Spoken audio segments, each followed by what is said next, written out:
establishing a beachhead. Got it. All right, because let's dive on in. All right, latest numbers from Iowa. You're at 7% tied with Carly Fiorina. What's moving in Iowa now? Well, we always say that when it's hot and you're hot, you'll be cold when it's cold. We're just where we need to be right now. We continue to do well in Iowa, holding up in the top few. We were number 3 in a Reuters poll yesterday, and that's a good spot for us. This is a long process. People are still sorting it out, and the Iowa people, they'll make decisions late. And being at the state fair is a good way for us to get out here and visit with some people of this state, explain to them why I should be the next president. I got it. But back on the numbers here, right? You see the people making a move. They're outsiders. They haven't held office before. Are they going to box politicians like yourself out, Governor? No, I don't think so. Look, people are angry at Washington. Heck, I'm angry at Washington. I'm pretty fed up about a lot of stuff. The overspending, the lack of Republicans in Washington doing anything they said they were going to do. I was in 37 states last year campaigning for Republicans so that they would do something to stop the overreach of Obama, and they haven't done it. So I'm pretty ticked off that I went and spent all that time and effort trying to get them elected. I'd kind of like to see them stand up and get the job done. Wow. What they need is leadership, and that's why some of us are on the ballot to provide that leadership. I was with you step for step 7 years ago when you won Iowa, and one of the keys to your victory was bringing in supporters from all over the country to help run your campaign on a volunteer basis. Are you doing that now, Governor? You bet. And there are people from all over America who are volunteering. Of course, most of the effort of actually showing up here will start happening over the coming months.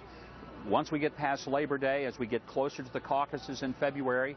But you'll expect to see a major force of Huck's Army that'll be deploying in Iowa during the months leading ahead. Absolutely. Same strategy is what you're saying then, correct? Well, the same strategy as far as you've got to organize and build a structure. A lot of people think that you can win Iowa with a media campaign. Bill, you can buy the top 500 feet of every radio and television tower in Iowa and still lose.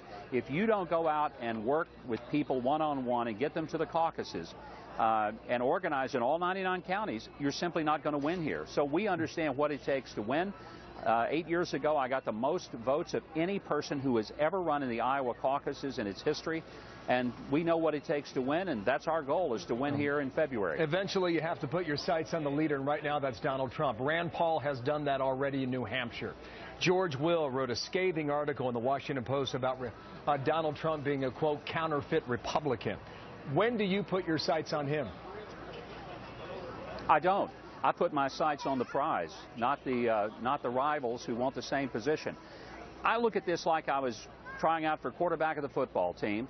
And I want to get the job and take us to the Super Bowl because I play a better game, not because I broke the legs of everybody else that's trying out for the team.